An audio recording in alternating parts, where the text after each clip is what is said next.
This is Matt, and this will be a video on how to download Xcode. So Xcode, the Mac development platform, the IDE, I'm right here on the main page for Xcode.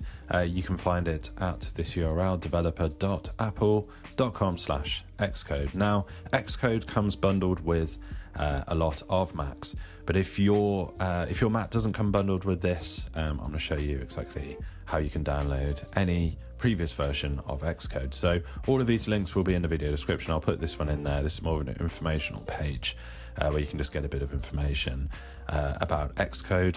So I'll put those URLs as links in the video description just below this video, and I'll put this one in as well. So this is xcodereleases.com. This is where you need to come if you want to download any previous version of Xcode, or if Xcode isn't on your Mac, or maybe perhaps you were using another platform and you want to develop Mac apps on there. And that's a possibility for you. We have all these different previous versions of Xcode right here. So you've got the Intel version, the Intel chips version. We also have the Apple Silicon version here, which is what I would require.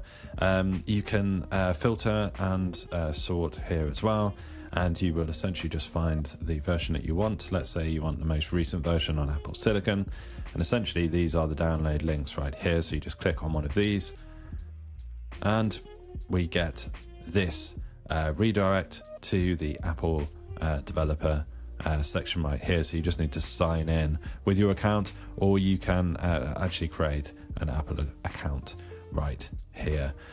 You can also sign in with a passkey as well.